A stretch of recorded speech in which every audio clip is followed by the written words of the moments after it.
ಈಗ ಎಸ್ ಏನು ಹೇಳಕ್ ಬಂದ್ರಿ, ಅದ್ರ ಜೊತೆಗೆ ನಾನು ಇನ್ನೊಂದು ಪ್ರಶ್ನೆ ಹಾಕ್ಬಿಡ್ತೀನಿ. ಈಗಿನ ಮಕ್ಕಳ ಪೇರೆಂಟ್ಸ್ಗಳು ಕೇಳುವಂತಹ ಬೇಡಿಕೆಗಳು ತುಂಬಾ ವೆರೈಟಿ ಆಗಿರುತ್ತೆ. ಈಗ ಯಾವ್ದಾದ್ರು ಒಂದು ಸ್ಕೂಲ್ ಅಥವಾ ಕಾಲೇಜಿಗೆ ಮಗನ ಅಥವಾ ಮಗಳನ್ನ ಜಾಯಿನ್ ಮಾಡ್ಬೇಕಾದ್ರೆ ಇನ್ಫ್ರಾಸ್ಟ್ರಕ್ಚರ್ ನೋಡ್ತಾರೆ, ಸ್ಟಾಫ್ಗಳು ಹೇಗಿದ್ದಾರೆ ಅಂತ ನೋಡ್ತಾರೆ. ಹಿಂಗಿದ್ದಾಗ ನಿಮ್ಮ ಸ್ಕೂಲ್ನ ಒಂದು ಸ್ಟ್ರೆಂತ್ ಏನು? ಇನ್ಫ್ರಾಸ್ಟ್ರಕ್ಚರಾ, ಸ್ಟಾಫಾ, ಅಥವಾ ಹೇಗೆ, ಏನ್ ಕನ್ಸಿಡರ್ ಮಾಡ್ತೀರಿ? ನಮ್ಮ ಸ್ಕೂಲಲ್ಲಿ ಸ್ಟಾಫೇ ಸ್ಟ್ರೆಂತ್ ಅಂತ ಹೇಳ್ಬೋದು. ಬಿಕಾಸ್ ಅದೇ ಹೇಳ್ದಂಗೆ ಫ್ಯಾಮಿಲಿ ಬಾಂಡಿಂಗ್ ಕ್ರಿಯೇಟ್ ಮಾಡಿದೀವಿ. ಸೊ ಮಕ್ಳು ಇವತ್ವರೆಗೂ ನನ್ನ ಮಕ್ಕಳು ಹತ್ತಿಲ್ಲ ಸ್ಕೂಲಿಗೆ ಬರೋಕ್ಕಾಗ್ಲಿ, ಇಲ್ಲ ಒಂದ್ ರಜಾ ಕೊಟ್ರು ಅಷ್ಟೇ ನಾಳೆ ಯಾಕೆ ರಜಾ ಇದೆ ಅಂತ ಕೇಳ್ತಾರೆ. ಆ ತರ ಒಂದು ಬಾಂಡಿಂಗ್ ಕ್ರಿಯೇಟ್ ಆಗಿದೆ. ಆಮೇಲೆ ಇನ್ನೊಂದು ಹೇಳ್ಬೇಕಂದ್ರೆ 12 ವರ್ಷದ ಹಿಂದಿನ ಮಕ್ಕಳೆಲ್ಲ ಇವಾಗ್ಲೂ ಬಂದು ನಮ್ ಜೊತೆ ಕೂತಿ, ಇಲ್ಲ ನಾನು ಲೈಬ್ರರಿನಲ್ಲಿ ಸ್ವಲ್ಪ ಹೊತ್ತು ಓದ್ಕೊಂಡು ಹೋಗ್ತೀನಿ, ಇಲ್ಲ ಕ್ಲಾಸಸ್ ತಗೊಳ್ತೀನಿ ಟೀಚರ್ಸ್ ಹತ್ರ ಅಂತ ಬರ್ತಾರೆ. So they are free and they are open for everything here in our school. ಬಾರಿ ಅಂದ್ರೆ ಈ ತರ ಮಕ್ಳು ನಾವು ಕೇಳಿರಲ್ಲ. ಸಾಮಾನ್ಯ ರಜೆ ಸಿಕ್ಕರೆ ಸಾಕು ಊರಿಗೆ ಹೋಗೋಣ ಅಥವಾ ಮನೆಗೆ ಹೋಗೋಣ ಅನ್ನೋ ಮಕ್ಳನ್ನ ಕೇಳ್ತಾ ಇರ್ತೀವಿ. ಓಕೆ, ಈಗ ಒಂದ್ ಕಡೆ ಮಕ್ಳನ್ನ ಬ್ಯಾಲೆನ್ಸ್ ಮಾಡ್ಬೇಕು, ಅಟ್ ದ ಸೇಮ್ ಟೈಮ್ ಪೇರೆಂಟ್ಸ್ನು ಕೂಡ ಬ್ಯಾಲೆನ್ಸ್ ಮಾಡಬೇಕು.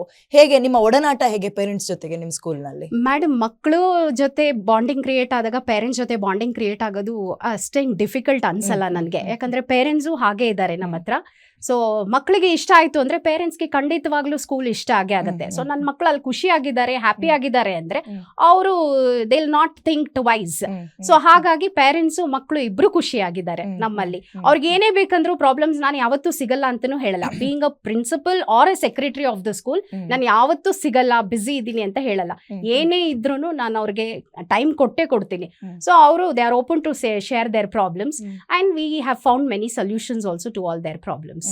ಮುಂಚೆ ಎಲ್ಲ ಈ ಕಾಂಪಿಟೇಷನ್ ಅನ್ನೋದು ಮಕ್ಕಳ ನಡುವೆ ಇತ್ತು, ಬಟ್ ಈಗ ಹಾಗಾಗಿಲ್ಲ. ಈಗ ಮಕ್ಕಳ ಜೊತೆಗಿಂತ ಹೆಚ್ಚಾಗಿ ಸ್ಕೂಲ್ಗಳ ನಡುವೆ ಅಥವಾ ಇನ್ಸ್ಟಿಟ್ಯೂಷನ್ಸ್ ಗಳ ನಡುವೆ ಕಾಂಪಿಟೇಷನ್ ಇದೆ. ಈ ಕಾಂಪಿಟೇಷನ್ ರೇಸ್ ಅಂತ ಬಂದಾಗ ನಿಮ್ ಸ್ಕೂಲ್ ನ ನೀವು ಹೇಗ್ ನೋಡ್ತೀರಿ? ನಾವು ಕಾಂಪಿಟೇಷನ್ಸ್ ಅಂತ ನೋಡಿದಾಗ ಹೆಲ್ದಿ ಕಾಂಪಿಟೇಷನ್ಸ್ ಅಂತಾನೆ ನಾನು ಹೇಳ್ತೀನಿ. ಬಿಕಾಸ್ ಪೇರೆಂಟ್ಸ್ ಎಕ್ಸ್ಪೆಕ್ಟೇಷನ್ಸ್ ಜಾಸ್ತಿ ಇರುತ್ತೆ.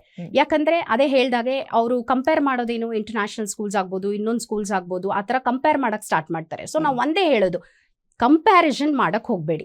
ನಮ್ಮ ಮಕ್ಕಳಿಗೆ ಯಾವಾಗ ಟೈಮ್ ಬರುತ್ತೆ ಅವಾಗ ಖಂಡಿತ ಶೈನ್ ಆಗ್ತಾರೆ. ಸೊ ಅದೆಲ್ಲ ನೋಡಿದಾಗ ಅಕಾಡೆಮಿಕ್ ಎಕ್ಸಲೆನ್ಸ್ ಅಲ್ಲಿ ನಮ್ಮ ಮಕ್ಕಳು 100% ತೆಗೆದಿದ್ದಾರೆ. ಇವತ್ವರೆಗೂ 13 ಬ್ಯಾಚ್ ಹೋಗಿದೆ, ಪಾಸ್ ಔಟ್ ಆಗಿದ್ದಾರೆ. 13 ಬ್ಯಾಚು ಕೂಡ 100% ರಿಸಲ್ಟ್ ತೆಗೆದಿದ್ದಾರೆ. ಆಮೇಲೆ ಸುಮಾರು ಸಬ್ಜೆಕ್ಟ್ಸ್ ಅಲ್ಲಿ ಸೆಂಟಮ್ಸ್ ಕೂಡ ತೆಗೆದಿದ್ದಾರೆ ಮಕ್ಕಳು. ಆಮೇಲೆ ಇನ್ನೊಂದು ಏನ್ ಹೇಳ್ಬೇಕಂದ್ರೆ, ನಾನು ಸ್ವಲ್ಪ ಮಕ್ಕಳಿಗೆ ಏನಂತ ಹೇಳ್ತೀನಿ ಅಂದ್ರೆ, ಕಾಂಪಿಟೇಟಿವ್ ಎಕ್ಸಾಮ್ಸ್ ತಗೊಳ್ಳಿ, ಇಂಜಿನಿಯರಿಂಗ್ ಗಿಂತ ಮೆಡಿಸಿನ್ ತಗೊಳ್ಳಿ ಅಂತ ಹೇಳ್ತೀನಿ. ಸುಮಾರು ನನ್ನ ಮಕ್ಕಳು ಮೆಡಿಸಿನ್ನೇ ಓದ್ತಾ ಇದ್ದಾರೆ. ಮೊನ್ನೆ ಕೂಡ ರೀಸೆಂಟ್ ಆಗಿ ಒಂದು ಮಗು ಬಂದಿತ್ತು, ಗದಗಲ್ಲಿ ನನಗೆ MBBS ಸೀಟ್ ಸಿಕ್ಕಿದೆ ಅಂತ. ಇನ್ನೊಂದು ಮಗುಗೆ ಹುಬ್ಳಿ ಹಿಮ್ಸಲ್ಲಿ ಸೀಟ್ ಸಿಕ್ಕಿದೆ, ಅದು MD ಪೀಡಿಯಾಟ್ರಿಷಿಯನ್ ಅಂತ ಹೇಳಿ ಬಂದಿತ್ತು.